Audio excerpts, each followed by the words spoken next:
Okay, let's move on. We add the light to the smoke on the terrain and the sparse smoke in the air. Duplicate a light.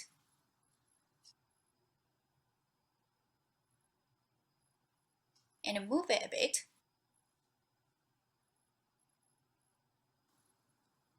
Let's apply it.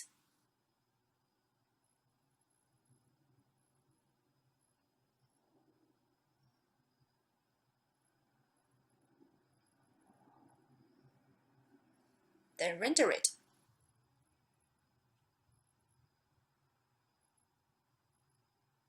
Okay, done. The light works well, just the shadow mask is not set correctly because I forgot to revise it. Look here, there's no shadow at all. Let's fix it. As we said before, we just need to drop in the same prefix plus asterisk.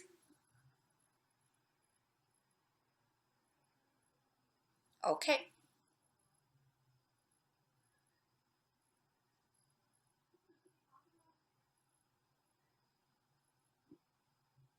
Render it again.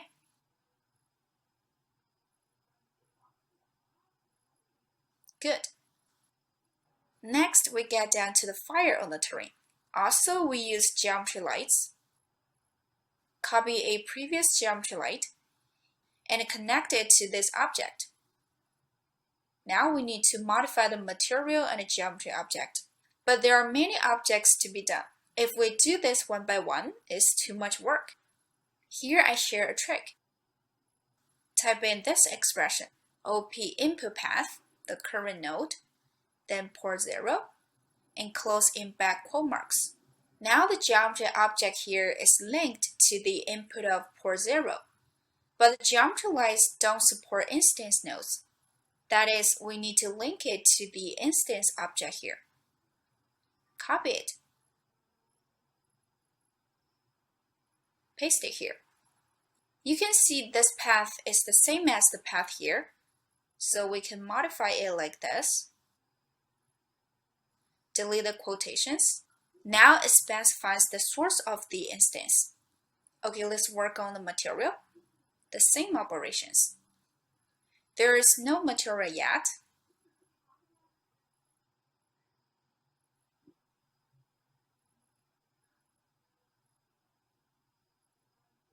Okay, let's create a material. Duplicate this shader. It's just a shader of the light. So we toggle off enable smoke and toggle on enable fire. Bindings here. We set the intensity volume to flame. Revise the color of the ramp as needed. Rename it.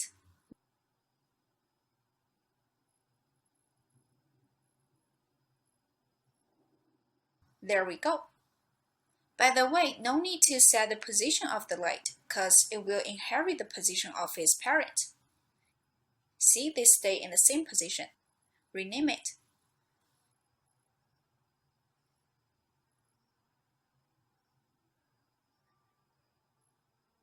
We use one shader for the moment. Okay, let's apply these geometry lights. Let them affect all the smokes. Delete the serial number and add an asterisk. Perfect.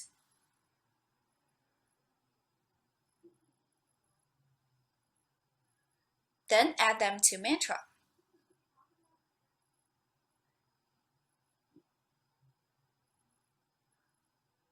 Let's check it out. Well, it's exposed. The intensity of the lights is too high. Let's reduce it. Still too high. I just want some faint lighting since they're far away from the focal point. If they're too bright, they will distract the audience. Still a bit exposed. But if we reduce it again, it'll poorly illuminate its surroundings, yet perhaps it's still exposed. Here we can set the source range to 2.5. This way, when the lights reach 2.5 times the original brightness, the color turns this orange. Okay, it solved a lot, like here. We can dim the brightness of the rim color, which is also a good way to solve this problem. It's fine now. We can output the lighting channels and tweak the intensity later. Next, let's apply the lava light. There are two lava lights, a spewing lava and a flowing lava. Add them into the force lights. The impact area of the spewing lava is quite large, so let it illuminate all the smokes. As for the flowing lava, it's only on the terrain, and it will be covered by the smoke somehow, so only make it brighten the smoke on the terrain. Also, the rendering can be sped up a bit.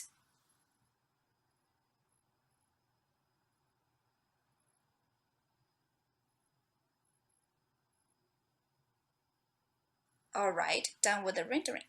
Let's check the light layers. This lighting layer is of the spewing lava. It's not yet spewed in the first frame, so we cannot see anything. This is of the flowing lava. Looks nice, right? Okay, let's return to the color channel. We can see the flowing lava light works very well. There was only a few scattered firelight, very abrupt. But with the flowing lava light, the whole atmosphere is much better. Let's check another frame.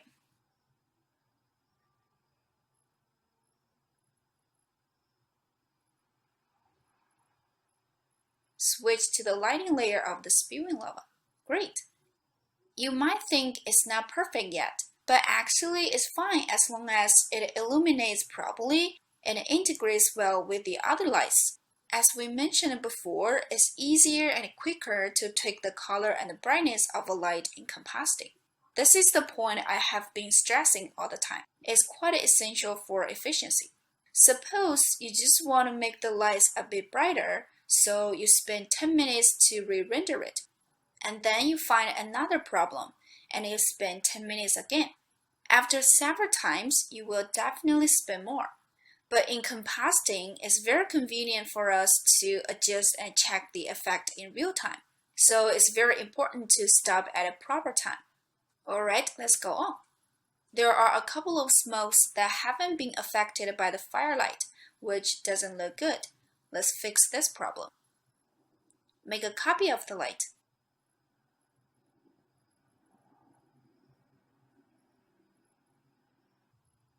It mainly illuminates the smokes near the crater. Here I use a grid light for soft lighting. Move it a bit. A bit more. Okay.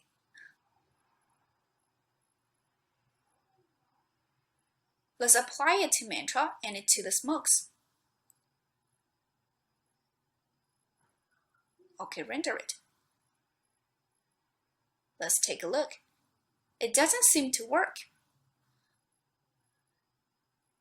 Oh, I forgot to set the shadow mask. Render it again. Well, still doesn't work. Let's figure it out. Increase the in distance. Okay. Actually, both the shadow mask and the in distance can lead to this issue. Now it looks good overall. Let's check this lighting channel. Nice. Then the last light for the flame smoke. I directly copy the previous one. Display those smokes. We can see they sit around the crater, so here I select a sphere light. Okay, apply it.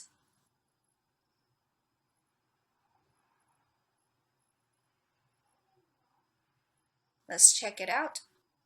Great! Alright, done with the lighting. Let's bring up the sampling. Set the pixel samples to 4x4. We can see the quality of the dense smoke has improved a lot, yet there is still lots of evident noise on the sparse smoke. So we can increase the stochastic samples, which is the number of transparent samples to shade. That means only transparent areas can be affected. We can see there is still some noise, yet no need to struggle with it. After all, this is a scene of volcano eruption. There are two elements to be added, the shockwave smoke and the smoke by the destruction. Let's get to it.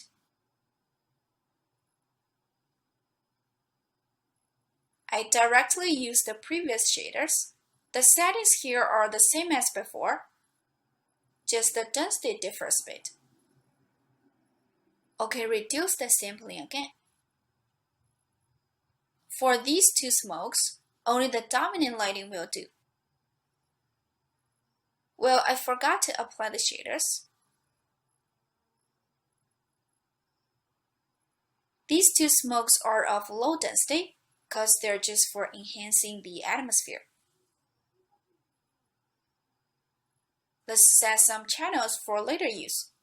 Check shading normal and shading depth.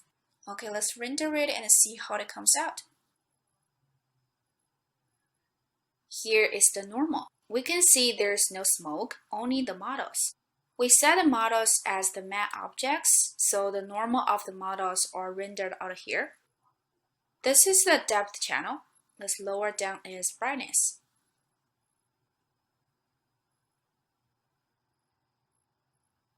Well, lots of noise only.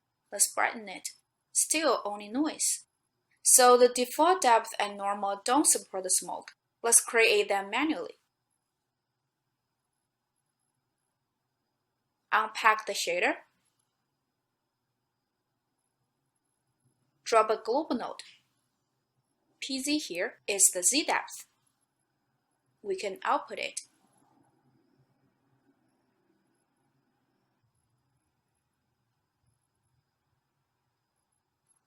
Toggle off these two checkboxes. Render it. Lower down the brightness. We can see the result looks better than the default one, but still there is some noise. Let's solve it. Just multiply it by the opacity.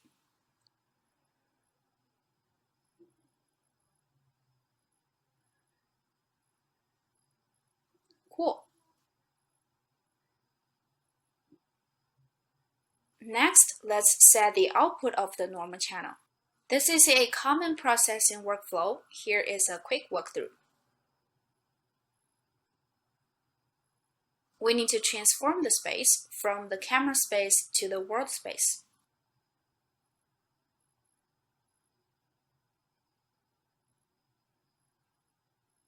Multiply the result by out of at the end.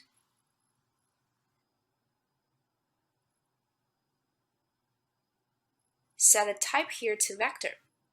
Let's set the normal output in mantra. We cannot see anything.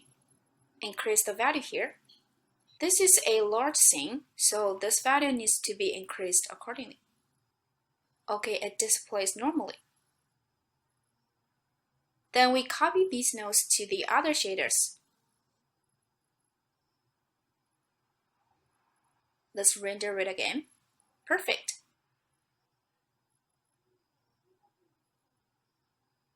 Everything goes well. Next, let's set mask channels. The same operations as we worked on the model layer.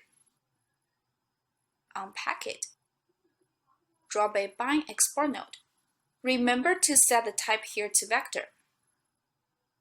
Keep the name consistent with the corresponding shader. The same operations for the other pyro shaders.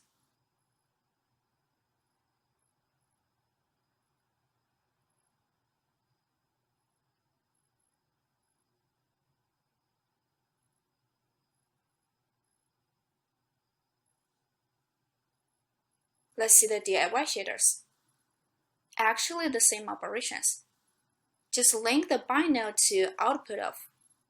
I won't demonstrate them one by one. Let's come to mantra.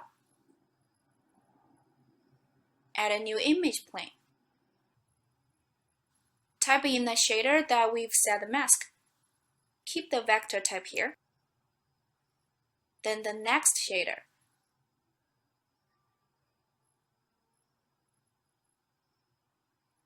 Okay, render it. Good. The mask channels are rendered out well. As for the other mask channels, I believe you can handle them on your own. Okay, we're done with the large plume of the smoke. Here, let me add one thing. I didn't apply the firelights when rendering the terrain. Let's get to it.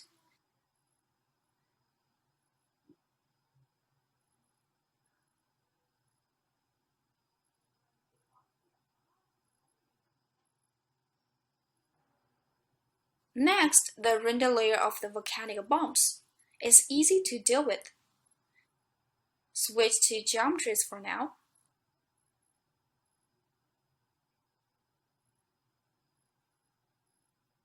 Here is the final look. It's fine as long as it seems like the trails are spewing from the crater. Besides, there are some volcanic bombs with explosive animation. We place them near the crater. Here are the trail clusters. Let's take a look. This chain is to lower down the resolution and then convert it to polygon. It runs this line when rendering. I offset the time here, then move it as needed. Note here, a couple of clusters will be fine, which is only for a bit of variations. Most of the volcanic bombs are single actually.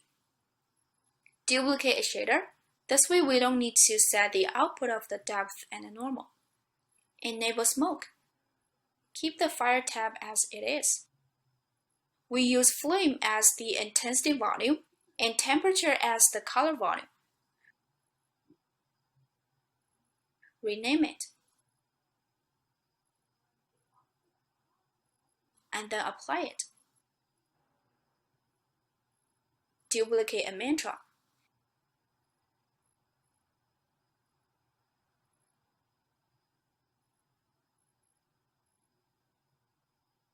Add the single trails to mantra and the trail clusters.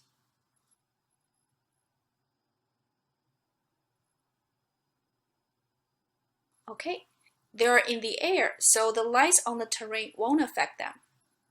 Here we just use a sunlight and a skylight. Let's render it.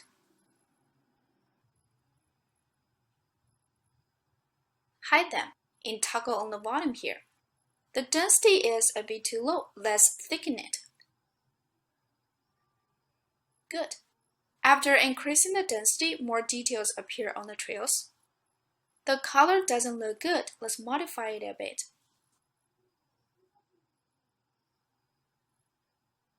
The source is exposed too much, lacking details. We can lower down the intensity of the fire. Duplicate a shader and apply it to the trail clusters.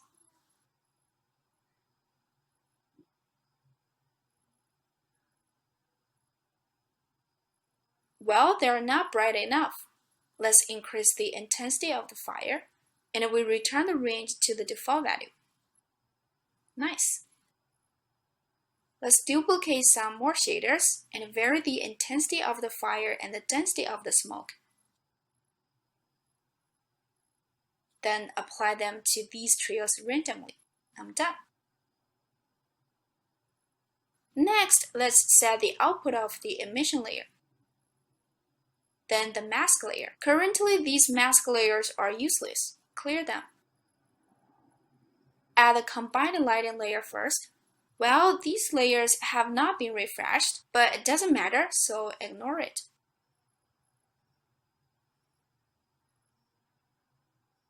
Then we add the normal and the depth channels.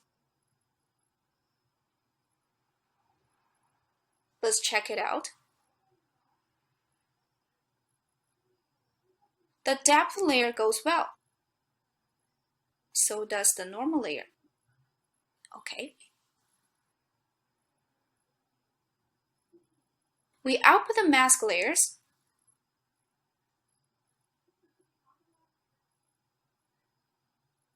Change the type to vector.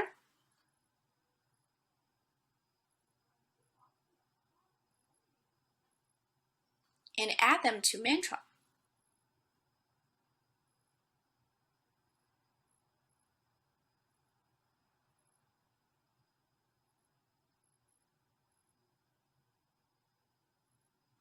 Okay, increase the sampling. Let's set the forest matte. All the elements in the model layer and the smoke layer need to be the matte of the trios.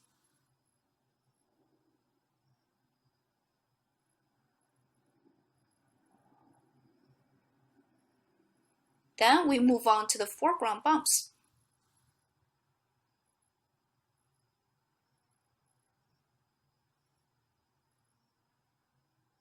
Here I lower down the resolution to get a low-res geometry. Then shift the time and move it to the foreground.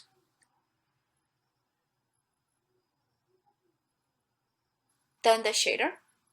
Keep the default value of the density and color. As for the brightness, we can adjust it after rendering. The bindings here. Keep the same settings with the background bumps.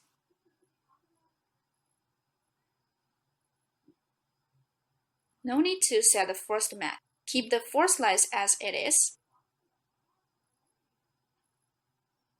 Just modify the forest objects. Reduce the sampling for now. Alright, let's take a look. The trail looks a bit too chaotic because there are too many details. We can blur the flame field.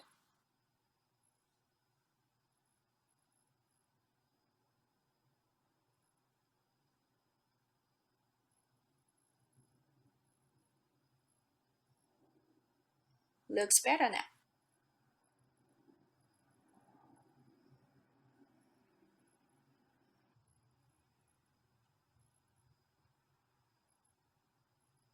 Duplicate these nodes.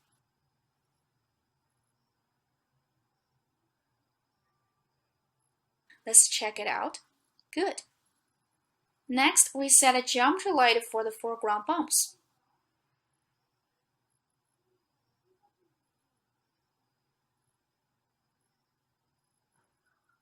Increase the intensity.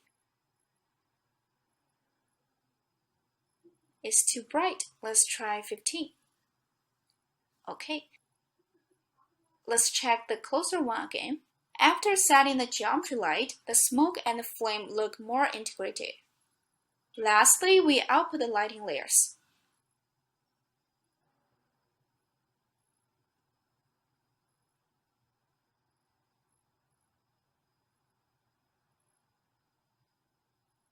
The skylight layer, the sunlight layer, and the geometry light.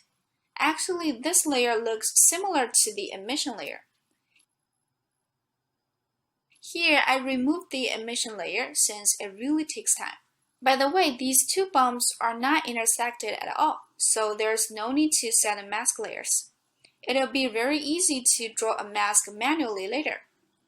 Alright, we're done with the volcanic bumps. Next, let me add one more thing about the emission channel of the smoke layer. As we mentioned before, it really takes time to render it. Here I made a comparison. It took more than 40 minutes to render this part of the image, but it only takes 9 minutes after I removed the emission layer. Yet if we want to composite with multi-channels, it's required. So here I'd like to share a very handy trick to take care of it. Jump into the Objects tab. Remove all the lights. Without the lighting, there will be only the emission of the shaders. Besides, there is also the emission in the shader of the firelights, so add them to Mantra. Keep the forest matte as it is. Let's render it. Jump to the last frame. It just took 1 minute and 31 seconds. Very cool, right? Let's rename it. Lastly, we remove the useless channels. Alright, we've completed the Houdini project. In the next episode, my partner will show you how to composite a CG environment professionally. Goodbye!